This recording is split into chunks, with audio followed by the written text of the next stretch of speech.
Hello everybody, ఈరోజు కమ్మటి టేస్టీగా ఉండే 2 రకాల చింతపండు పులిహోరలను ఎలా చేయాలో చూపిస్తాను.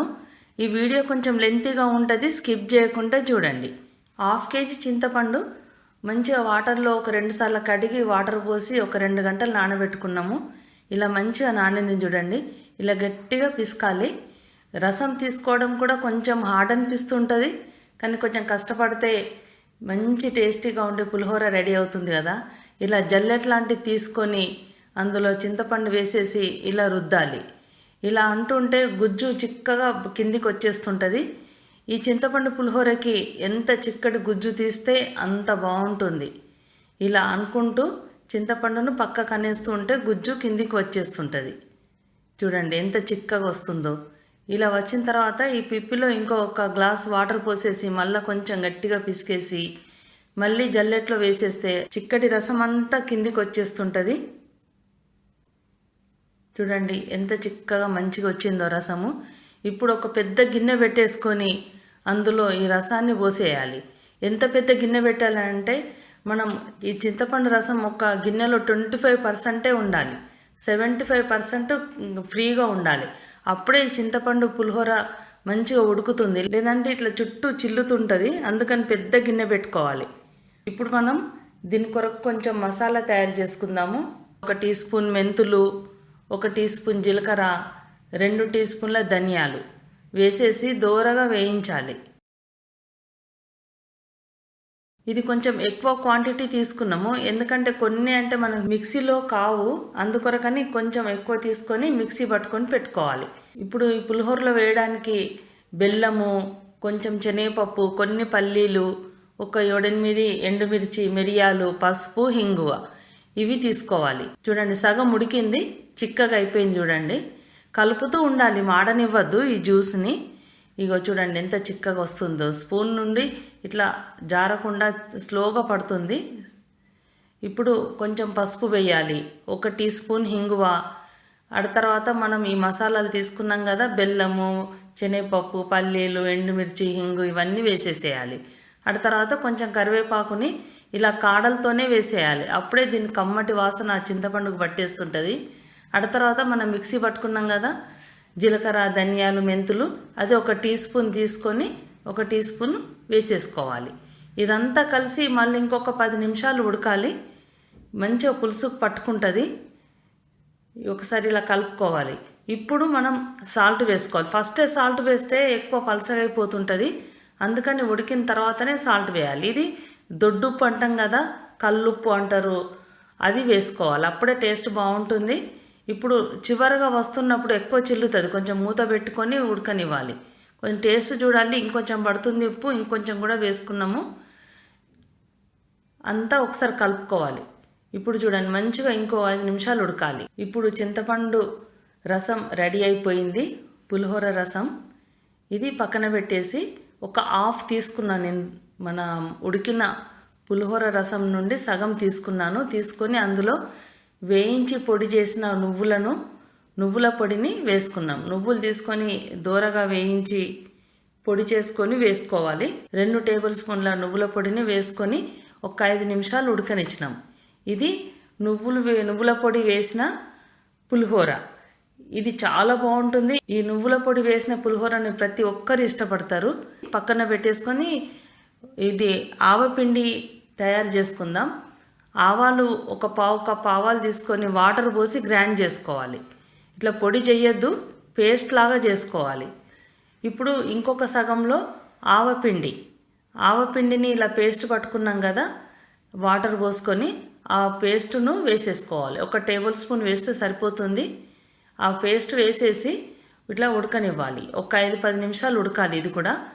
ఇప్పుడు ఇందులో కొందరు పొడి వేస్తారు, పొడి వేస్తే కరెక్ట్గా టేస్ట్ అంతా బాగుండదు. కంపల్సరీగా ఆవ పేస్ట్ కొన్ని వాటర్ పోసి పేస్ట్లా చేసి వేస్తేనే ఇది పర్ఫెక్ట్గా ఉంటుంది. ఒక 5-10 నిమిషాలు ఉడికి పక్కన పెట్టేసుకోవాలి. ఇప్పుడు కొంచెం పోనీ చేసుకోవాలి. ఇది పులిహోర పులుసుకి కొంచెం పోనీ చేయాలి, తర్వాత అన్నంకు కలిపినాక సెకండ్ టైం పోనీ చేయాలి, అప్పుడే పర్ఫెక్ట్గా ఉంటుంది. ఇప్పుడు పులిహోర పులుసుకి పోనీ చేస్తున్నాము. కొంచెం ఆయిల్ పోసేసి ఆవాలు వేయాలి. నూనె వేడైన తర్వాత కంపల్సరీ పల్లి నూనె లేదా నువ్వుల నూనె వాడాలి పులిహోరకి, అప్పుడే బాగుంటుంది. నూనె వేడైన తర్వాత ఆవాలు వేయాలి. ఆవాలు చిటపట్లాడినాక ఎండుమిర్చీలు, శనగపప్పు, కరివేపాకు, తర్వాత కొంచెం పసుపు వేసేసి గోలిన తర్వాత ఈ మనం నువ్వుల పొడి వేసి పెట్టుకున్నాం కదా, ఆ పులుసు పైన పోసేసి ఒకసారి కలుపుకోవాలి. ఈ పులుసు ఇది రెడీ అయిపోయింది. ఇప్పుడు దీన్ని మనం ఒక గాజు సీసాలో పెట్టుకుంటే ఒక 6 months వరకు ఎప్పుడు కావాలనుకుంటే అప్పుడు వాడుకోవచ్చు. చాలా చాలా బాగుంటుంది. టేస్ట్ ఏమాత్రం కాదు.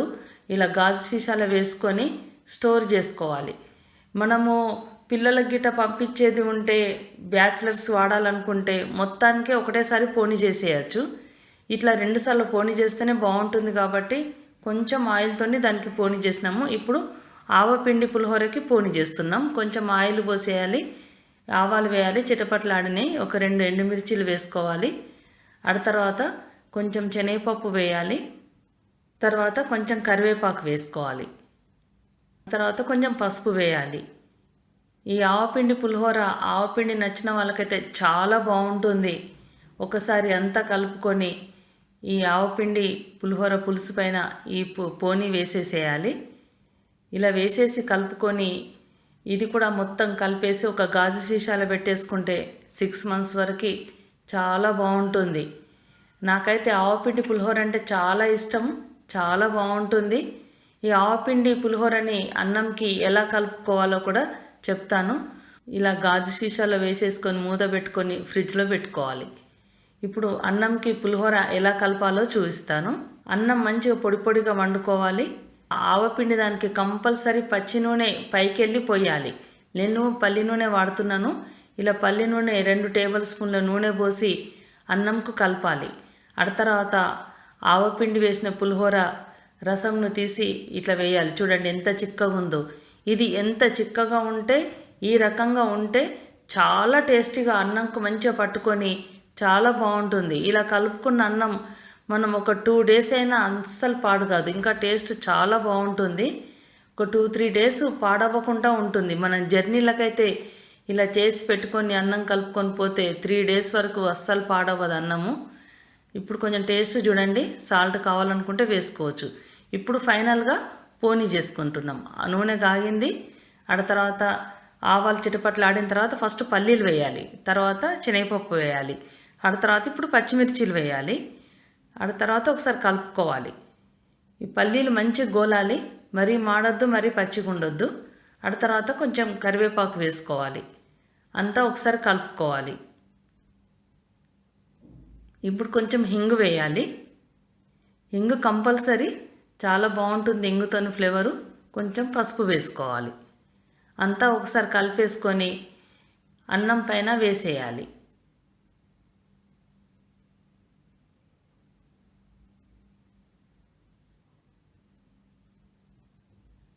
వేడిగా ఉంది కదా, ఒకసారి స్పూన్తో కలిపి తర్వాత చేయితోనే కలపాలి.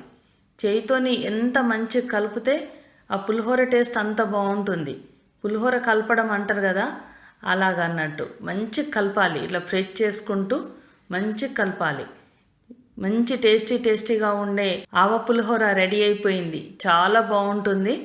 ఇప్పుడు మనం నువ్వుల పిండితో చేసిన పులిహోరను కలుపుకుందాము. రైస్ తీసుకొని డైరెక్ట్ దానిపైన మనం నువ్వుల పిండి వేసి ఉడకబెట్టిన పులిహోర ఉంది కదా, అది వేసేసి కలుపుకోవాలి. ఇలా అంతా కలిపేసి ఒకసారి టేస్ట్ చూడాలి. సాల్ట్ సరిపోతే మళ్ళీ వేసుకొని కలుపుకోవాలి. ఇప్పుడు దీనికి తాలింపించుకుందాం. కొంచెం నూనె పోసేసుకొని ఆవాలు వేయాలి. ఆవాలు చిటపట్లాడిన తర్వాత పల్లీలు, శనగపప్పు, పచ్చిమిర్చి, కరివేపాకు, హింగువ, పసుపు అన్నీ వేసేసి అన్నం పైన వేసి మంచిగా కలపాలి చేయితోని. చూడండి టేస్టీగా ఉండే నువ్వుల పొడి వేసిన పులిహోర రెడీ అయిపోయింది.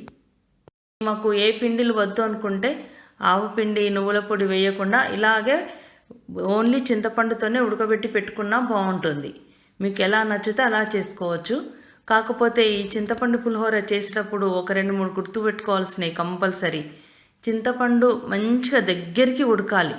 ఇలా తొక్కులాగా దగ్గరకు వస్తేనే చింతపండు పులిహోర టేస్ట్ బాగుంటుంది. ఇందులో వేసే ఐటమ్స్ కూడా ఇవన్నీ నేను చూపించినవన్నీ కంపల్సరీ వేయండి. చేసి ఒకసారి టేస్ట్ చూడండి. ఎంత అంటే కమ్మటి పులిహోర రెడీ అయిపోతుంది. మీరు కూడా తప్పకుండా చెయ్యండి, తినండి, ఎంజాయ్ చేయండి. ఈ వీడియో నచ్చితే లైక్ చేయండి, షేర్ చేయండి, సబ్స్క్రైబ్ చేయడం మాత్రం మర్చిపోకండి. Thank you.